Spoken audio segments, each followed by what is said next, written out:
നമസ്കാരം. Raf talks ഫുട്ബോളിലേക്ക് ഏവർക്കും സ്വാഗതം. ഇന്ന് അമേരിക്കൻ ലീഗിൽ നടന്ന മത്സരത്തിൽ വിജയം നേടാൻ ഇന്റർ മയാമിക്ക് കഴിഞ്ഞിരുന്നു. 1-3 ഗോളുകൾക്കാണ് DC യുണൈറ്റഡിനെ അവർ പരാജയപ്പെടുത്തിയിട്ടുള്ളത്. സൂപ്പർ താരം ലൂയിസ് സുവാരസ് ആണ് മത്സരത്തിൽ തിളങ്ങിയിട്ടുള്ളത്. 2 ഗോളുകൾ അദ്ദേഹം മത്സരത്തിൽ നേടുകയായിരുന്നു. ലയണൽ മെസ്സി ഈ മത്സരത്തിൽ കളിച്ചിരുന്നില്ല, അദ്ദേഹത്തിന് പരിക്കാണ്. മെസ്സിയുടെ അഭാവത്തിലും ഈ മത്സരത്തിൽ വിജയം നേടാൻ കഴിഞ്ഞു എന്നുള്ളത് ഇന്റർ മയാമിയെ സംബന്ധിച്ചിടത്തോളം സന്തോഷം നൽകുന്ന ഒരു കാര്യമാണ്. ലയണൽ മെസ്സി പരിക്കിന്റെ അപ്ഡേറ്റ് ഇപ്പോൾ ഇന്റർ മയാമി പരിശീലകനായ ടാറ്റ മാർട്ടിനോ നൽകിയിട്ടുണ്ട്.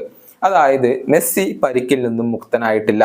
ഓരോ ആഴ്ച കൂടുന്തോറും അദ്ദേഹത്തിന്റെ പരിക്ക് ഇവാലുവേറ്റ് ചെയ്യേണ്ടതുണ്ട്. അദ്ദേഹത്തിന്റെ കാര്യത്തിൽ റിസ്ക് എടുക്കാൻ തയ്യാറല്ല എന്നൊക്കെയാണ് മയാമി പരിശീലകൻ ഇപ്പോൾ പറഞ്ഞിട്ടുള്ളത്.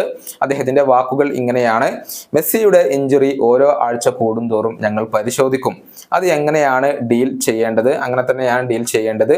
ഇന്ന് അദ്ദേഹത്തിന്റെ മുന്നിലുള്ള ലക്ഷ്യം എന്തെന്നാൽ CONCACAF champions cup quarter final കളിക്കുക എന്നുള്ളതാണ്. മെസ്സിക്ക് മസിൽ ഇഞ്ചുറിയാണ്.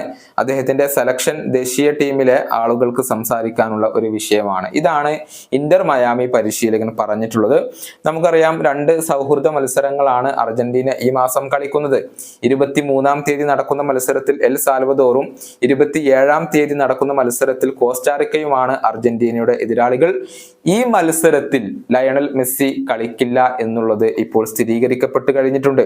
അദ്ദേഹത്തിന്റെ കാര്യത്തിൽ റിസ്ക് എടുക്കാതെ ചാമ്പ്യൻസ് കപ്പിന്റെ മത്സരങ്ങൾക്ക് പൂർണ്ണമായി സജ്ജനായ ഒരു മെസ്സിയെയാണ് തങ്ങൾക്ക് വേണ്ടതെന്ന് ടാറ്റ മാർട്ടിനോ നേരത്തെ വ്യക്തമാക്കിയിരുന്നു. നമുക്കറിയാം, അർജന്റീന മെസ്സിയെ തങ്ങളുടെ സ്ക്വാഡിൽ ഉൾപ്പെടുത്തിയിട്ടുണ്ട്.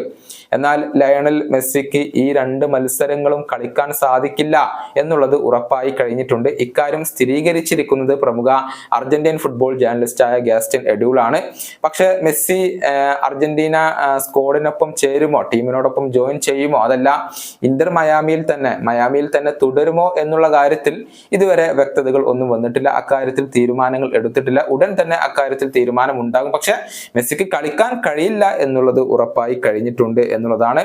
ഏതായാലും ഏപ്രിൽ 3-ാം തീയതിയാണ് ചാമ്പ്യൻസ് കപ്പിലെ ആദ്യപാദ മത്സരം ഇന്റർ മയാമി കളിക്കുക. ആ മത്സരത്തിലേക്ക് ലയണൽ മെസ്സിയെ കൊണ്ടുവരാനുള്ള ശ്രമങ്ങളാണ് ഇനി മുതൽ ഇന്റർ മയാമി നടത്തുക.